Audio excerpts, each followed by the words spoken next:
Well, Buddhism has the problem of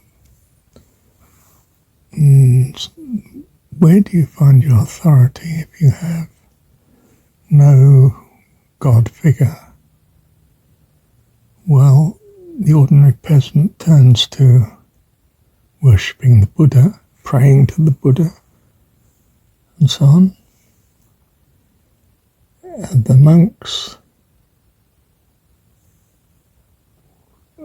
make obeisance, in effect, to their gurus and to the Dharma. Why is the Dharma reliable? Because it's associated with having been written by, authenticated by the Buddha in some way, which makes the Buddha God, of course. He's got the unquestionably correct answers.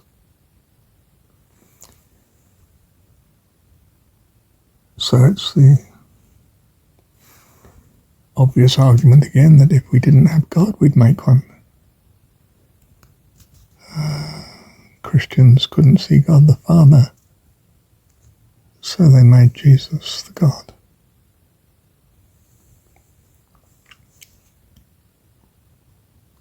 Buddhist hierarchy couldn't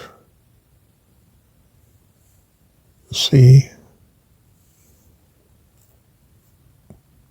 God as existing, so they worship, in effect, the Buddha,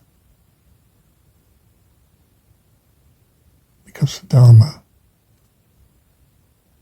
is reliable and it comes from the Buddha. Presumably the Muslim accepts utterly the authority of the Quran and the reliability of God's message.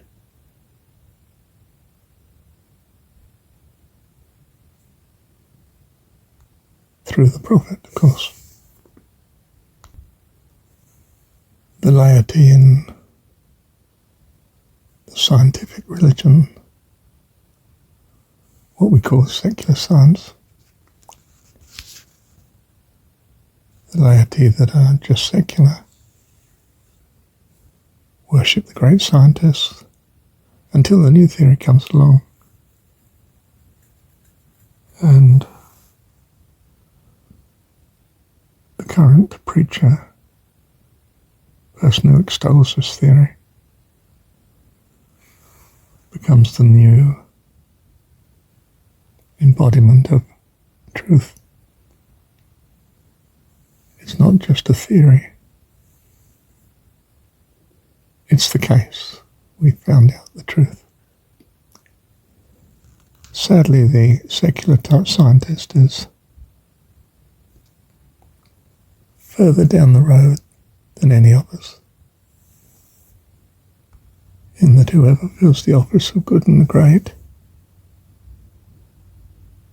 by the new more comprehensive theory that they've come up with becomes the messenger of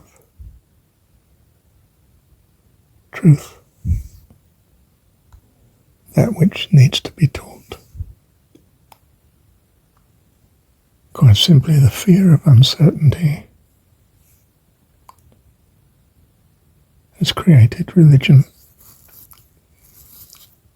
and dogma and censorship. In uncertainty, criticism is life. Without criticism, there's no doubt, and without doubt, there's no change for good. This change happens anyway. There's no adjustment to handle the change, which is death, of course. Why does Jesus apparently say in the story, "But I say unto you, vow not at all"? Precisely because, in the face of uncertainty, only God could keep a vow, in which case you're doing it inviting catastrophe.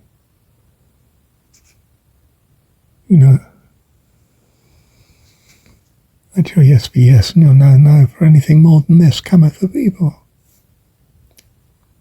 Like the chap who makes the vow in the Old Testament that whatever comes out of the city first, I will sacrifice it to God in thanks for the victory he's given me.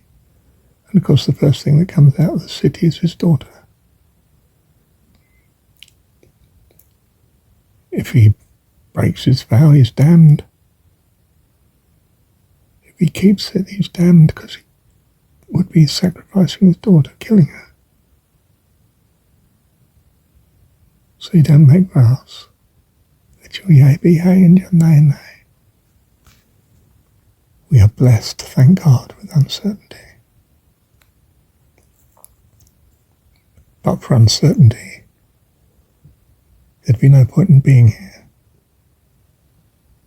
For we would have no freedom. Without freedom, we get no change. And without change, we stay in a miserable state of ignorance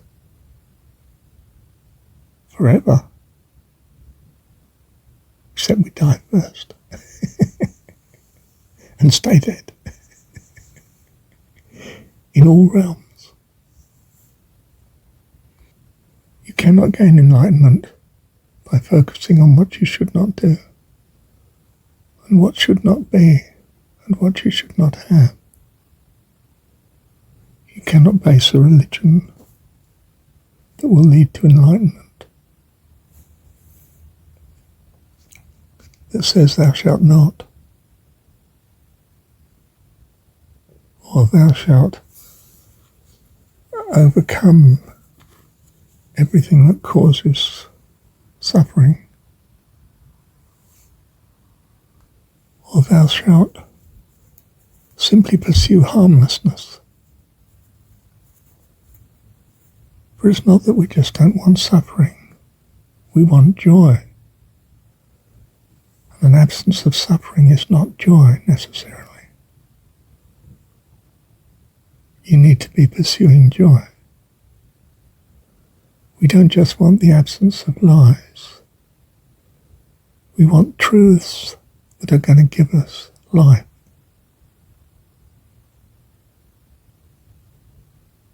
In other words, it's not just any truth. Very specific.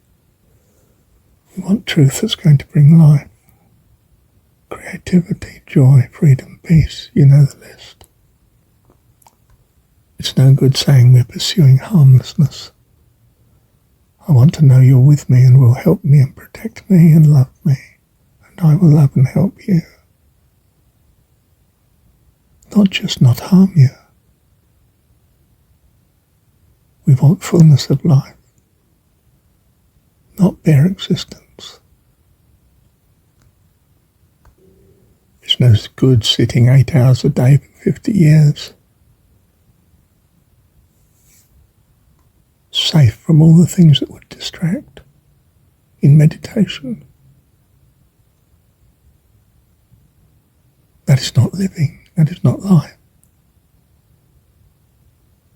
Life is the fullness of creativity, joy, peace, beauty, creativity, change for the better, joy, peace, fellowship, children, family. Change, contrast, blessedness, not sitting in a cell meditating day and night.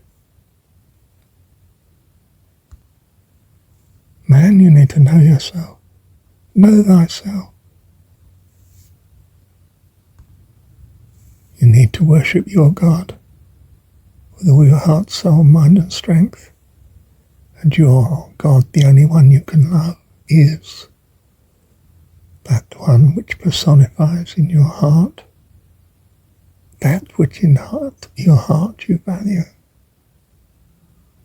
God of love, joy, peace, kindness, creativity, wisdom, understanding, compassion, forgiveness, hope, etc. All blessings.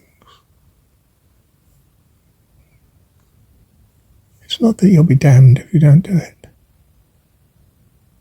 You'll simply remain damned. That's why you're here.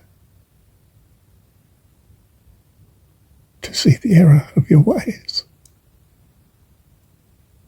So that you can come back to heaven as a full-grown adult whose freedom and whose uniqueness and whose creativity is a blessing to all heaven and all creation, the joy of all.